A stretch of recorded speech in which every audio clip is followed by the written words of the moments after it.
Friday वाली theme से अगर आप जोड़ के देखें तो सफायर फूड के नतीजे आगे हैं। ये पिज़्ज़ा हट, टाको बेल और केएफसी के स्टोर चलाती है ये कंपनी और नतीजे अभी भी आए हैं सफायर फूड्स के और हम शेयर में तेज़ी देख रहे हैं क्योंकि नतीजे ठीक ठाक लग रहे हैं। मार्जिन पर थोड़ा सा प्रेशर आया है, वो भी ज़रा चेक करेंगे कि आखिर उसकी क्या वजह है। लेकिन नतीजों के बाद हमने जो एक्शन देखा मार्जिन वाले फिगर के बाद, क्योंकि जरा एक बार ग्रीव्स कॉटन भी देख लेते हैं। ग्रीव्स कॉटन नतीजे आ गए हैं। यहाँ पर हम देख रहे हैं कि मार्जिन 6.5% से घटकर 6% के नीचे आया है और हम दोनों ही नतीजे एक्चुअली साथ साथ आए हैं, तो हमारी टिकट टीम लगातार इनको आपके सामने पेश कर रही है। सफायर फूड्स में देख रहे हैं कि आय बढ़ी है, 499 करोड़ रुपए से वो बढ़ गई है और मुनाफा जो है 26 करोड़ से बढ़कर 135 करोड़ रुपए का फिगर आया है। तो मुनाफे के फ्रंट पर बढ़िया प्रदर्शन, लेकिन ध्यान रखिएगा ये साल दर साल के आंकड़े हैं, यानी कि पिछली साल की Q4 के जो नतीजे थे उसके मुकाबले ये आंकड़े इस वक्त आए हैं सफायर फूड्स की। शेयर में हल्की सी तेजी हमें देखने को मिल रही है इस वक्त। लेकिन एक बार जरा राहुल जी आपसे व्यू लेंगे और ब्रेक से पहले जो आपको हमने गेस वर्क करने को दिया था उस पर भी आपसे राय चाहेंगे। पहले सफायर फूड्स के बारे में जरा बताइए, क्योंकि नतीजों के बाद तेज उठा पटक बाजार अभी एसेस करने की कोशिश कर रहा है कि किस पर खुश हों, मार्जिन वाले आंकड़े पे या फिर मुनाफा जो बढ़ा है उसको ध्यान में रखें। देखिए अभिषेक, ओवरऑल सेटअप जो है सफायर फूड्स का अगर आप मुझसे जानेंगे तो मेरा मानना है कि देखिए कहीं ना कहीं स्टॉक एक कंसोलिडेशन के पैटर्न पे रन करता है और हमने कई बार देखा है कि जब भी ये इसमें वॉलेटिलिटी हिट करती है वो कहीं ना कहीं एक अपर रेजिस्टेंस से कहीं ना कहीं नीचे आने की कोशिश करता है। अगर आप हाल के सेटअप को भी देखें तो कहीं ना कहीं अभी 9 मई को करीबन जो इसने हाई बनाया था 1338 का, वो अब कहीं ना कहीं एक रेजिस्टेंस बना हुआ है इस पर्टिकुलर स्टॉक के लिए। जब तक ये पार नहीं हो जाता यहाँ पे ये कहना थोड़ा सा डिफिकल्ट होगा कि यहाँ से आपको तेजी बनती हुई दिखेगी।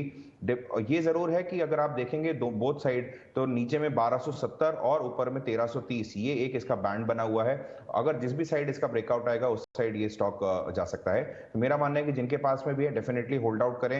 अगर 1330 के आसपास ये आपको मिलता है तो वहां से जरूर एक ब्रेकआउट बनेगा और इस स्टॉक को दोबारा से 1400 के लेवल्स तक ले जा सकता है। तो डेफिनेटली अपने वॉच लिस्ट में रखें।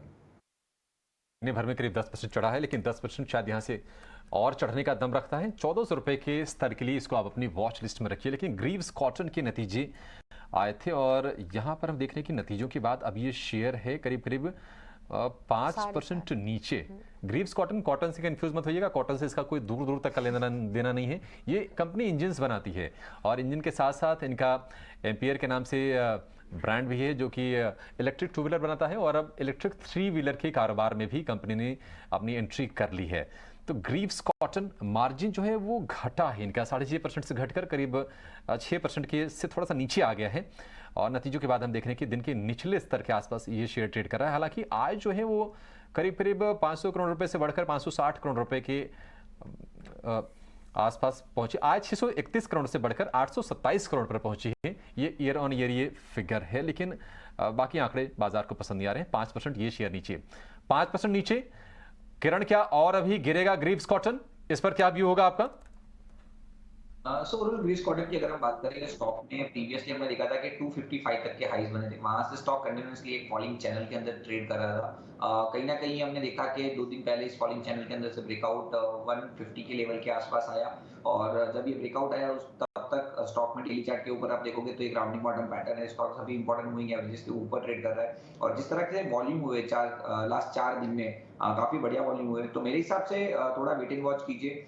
जिस तरह से 150 उसका प्रीवियस ब्रेकआउट लेवल है, 146 उसका 200 डेज मूविंग एवरेज है। सो कहीं ना कहीं 150 और 146 ये एक एक्यूमुलेशन जोन रहेगा।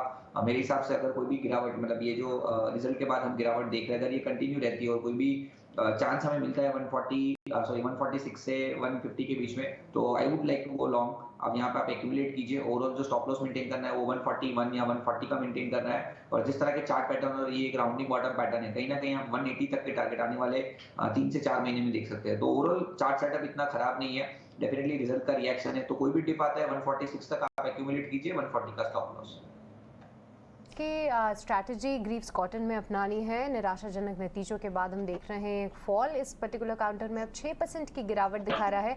और इनके अगर हम नतीजे देखें तो कच्चे माल की लागत जो कि साल दर साल करीब 30% से भी ज़्यादा बढ़ती हुई नजर आई है, वो एक फैक्टर है। और इसको तिमाही दर तिमाही भी कंपेयर करें तो एक सब्सटैंशियल जंप हमने देखा है। उसके अलावा जो बाकी सारे अन्य नंबर्स हैं उसमें बहुत ज़्यादा उतार चढ़ाव नहीं है। तो एक ये वजह